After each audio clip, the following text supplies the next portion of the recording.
Hey everyone, welcome back to Effective English Learning. I'm Mia. And I'm James. So glad you're joining us today. James, I hear this one all the time from learners.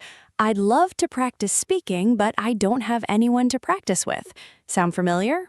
Painfully familiar. It might be the #1 reason people stop making progress. No partner, no practice, or so they think. Or so they think. So there's a way around it? There is, and it's a little surprising. The best speaking partner you'll ever have is available 24 hours a day, completely free, and never judges you. Okay, now you're just describing a very good friend. Who is it? It's you. Today, we're talking about talking to yourself in English. Talking to yourself. Some people would say that's a bit strange. They might, until they hear why it works so well. For a language learner, talking to yourself might be the most powerful free tool there is. So this is our whole episode? How to actually do it, step by step? Exactly. We'll build a simple ladder from your very first words up to full imaginary conversations. By the end, you'll never be short of speaking practice again. So if you've been waiting for a practice partner, stay with us. The perfect one has been here all along. And as ever, no fluent by Friday nonsense. Never. Just real, usable English. Let's get into it. And it costs nothing. No app, no class, no partner to arrange. Just you and a few quiet minutes a day. Free, simple, and always available. That's my kind of practice. Before we dive in, if you enjoy these chats, please tap subscribe. It's free and it helps more learners find us. And a quick like really does help. Thank you so much, it means a lot. So Mia, let's start with the why. Why does talking to yourself work at all? I suppose because you're actually speaking, not just listening. Exactly that. Remember, speaking is a physical skill, like a sport. Your mouth has to practice making the sounds. Talking to yourself gives you those reps every single day. And there's no one there to judge me, so I'm not scared. That's the magic of it. No fear, no pressure, no red face. You can make 100 mistakes and nobody ever knows. That freedom is exactly where the fast progress happens. So the thing that feels embarrassing is actually the safest place to practice? Think about it. You'd never learn to swim by only reading about water. You have to get in.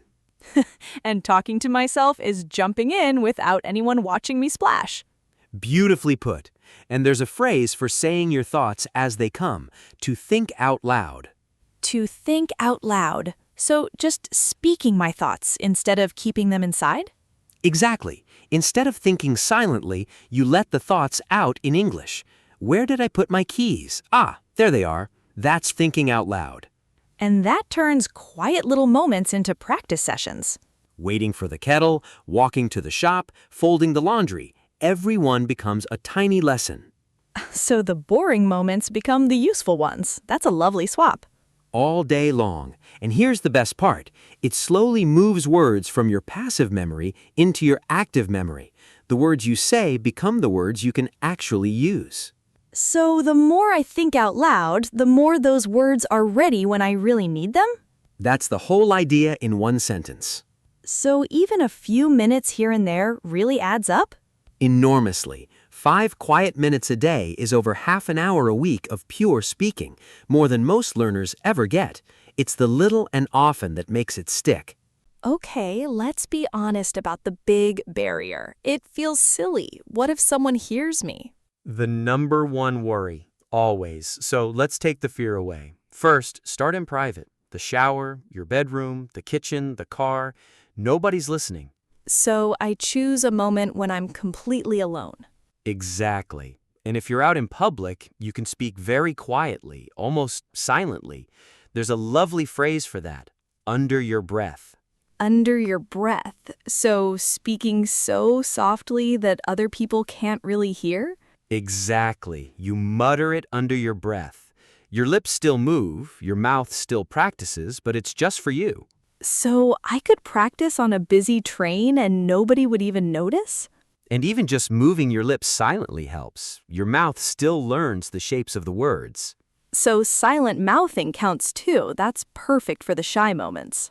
Nobody. And honestly, in a world of headphones and phones, someone speaking softly to themselves is completely normal now. That's true. Half the street looks like they're talking to no one.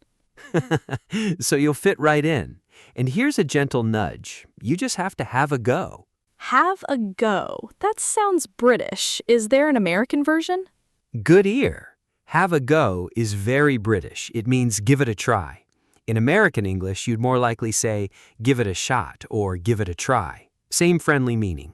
Have a go in Britain, give it a shot in America. I love collecting these. So whichever you prefer, have a go, give it a shot, just start. The silliness fades in about 2 days, I promise. I think calling it practice instead of talking to myself makes it feel less strange, too. That's a lovely reframe. You're not talking to yourself, you're rehearsing. Athletes rehearse, actors rehearse, and now so do you. All right, let's build that ladder. Where does a beginner start? Step 1 is the easiest thing in the world. Just name things around you. Name things like literally point and say the word? Exactly. Look around and label what you see. Window, table, cup, phone, plant. No full sentences needed. You're simply waking up your vocabulary. That's so simple, even a complete beginner could start today. No grammar, no pressure, no perfect sentences, just words out loud. The lowest possible starting step. I love that nobody's left out. Anyone can. Then step 2, narrate what you're doing as you do it. I'm making coffee. I'm opening the fridge. I'm pouring the milk. Oh, that's sneaky. I'm practicing the present continuous without even studying it. Exactly. The grammar just arrives naturally through use.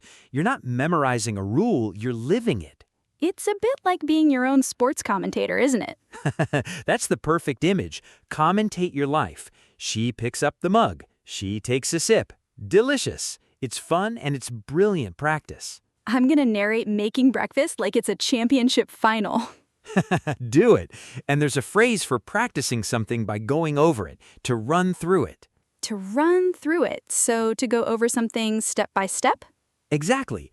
You run through your morning in English. Wake up, brush teeth, make tea. Run through it enough times and those everyday phrases become automatic. So, naming and narrating, that's the bottom of the ladder and anyone can climb on. The perfect first step. Now let's go higher. What if I don't know the English word for something I want to name? Then you've just found today's word to look up. Those little gaps are gold. They show you exactly what to learn next because you actually wanted to say it. Quick reminder before we climb higher, if this is helping you, drop a comment with the word myself. We read every single one, and it tells us to keep making these. Just one word, myself. Go on, we'll see it. Right. What's the next step up the ladder? Step 3. Plan your day out loud. Today, I need to buy some bread. First, I'll go to the bank. Then I'll meet a friend. So now I'm practicing the future and joining my ideas with first, then, after that? Exactly. You're building longer, joined-up sentences. And planning is something you do every day anyway. Free practice, baked right into your routine. And step 4? Give your opinions. React to the world. This coffee is amazing. This weather is miserable. I really like this song. Feelings and opinions bring your English to life.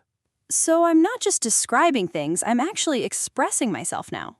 And opinions are endless. Every meal, every song, every bit of weather is a chance to practice. So my whole day quietly becomes a speaking lesson. That's the leap.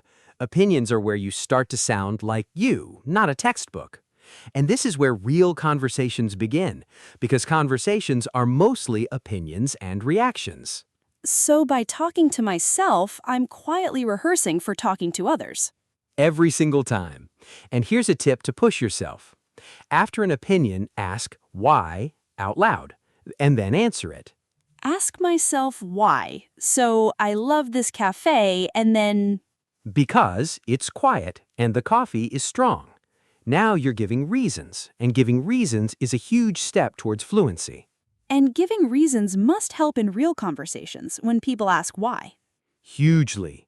Because is one of the most useful words in English. Practice it alone and you'll never be stuck when someone asks your opinion. Okay, the top of the ladder. This is the exciting one, isn't it? It is, Imaginary conversations. You play both people, you act out a real situation before you ever have to live it. Give me an example. How would that actually work? Say you've got a coffee to order tomorrow. Rehearse it tonight. Hi, can I get a coffee, please? Then answer as the barista. Sure, anything else? No thanks, that's all. You run through the whole scene. So when the real moment comes, my mouth has already done it once. And your nerves drop because it's no longer new. Your brain thinks, oh, I've done this before. So the imaginary version quietly takes the fear out of the real one. Exactly. It's like a rehearsal before the show. Nervous about a phone call, an interview, a doctor's visit? Act it out at home first, out loud. And the mirror? People always mention practicing in the mirror. Does that actually help? It really does. Talking to yourself in the mirror adds your face and your body language. You see your own smile and your expressions. It builds confidence for the real thing. Is it worth recording myself too? Absolutely. Recording minute on your phone, then listen back. It feels strange at first, but you'll hear exactly what to improve and how much you're growing. Listening to my own voice, that's the bravest step of all. The bravest and the most useful. And do all of this little and often, and something wonderful happens. Speaking English becomes second nature. Second nature, so it becomes automatic, effortless?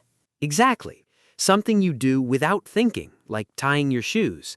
That's the goal, and talking to yourself gets you there quietly every single day. How long should one of these imaginary conversations be? Keep it short and real. 30 seconds is plenty. One little scene played through twice. Short and frequent always beats long and rare. Let's pull it all together. James, why should we talk to ourselves in English? Because it's free, it's fearless, and it's daily. You get real speaking reps with nobody to judge you, and your passive words become active ones. And the latter, step by step? Name things, narrate what you're doing, plan your day, give opinions and reasons. And at the very top, full imaginary conversations, in the mirror, even recorded. Amazement. 5 simple steps, and every one of them fits into an ordinary day. That's what makes it last. You're not adding hours, you're just using the quiet ones. And today's handy phrases? To think out loud, under your breath, to run through something, second nature, and have a go. Or in America, give it a shot. And the one big idea, if you forget everything else? You already have the perfect practice partner. Just open your mouth, quietly, every day.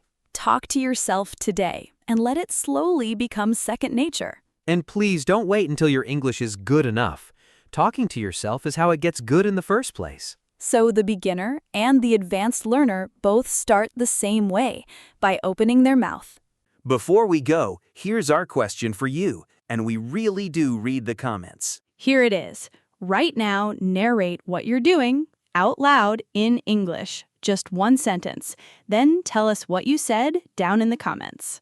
And if today helped, a like, a subscribe, and a share with a friend who's learning English would honestly mean the world to us. Here's a teaser for what's coming next. Next time, we're talking about the tiny words that make you sound natural. Well, actually, the little glue of everyday English. Until then, think out loud and have a go. And remember, your best practice partner is already here. See you next time. Bye, everyone.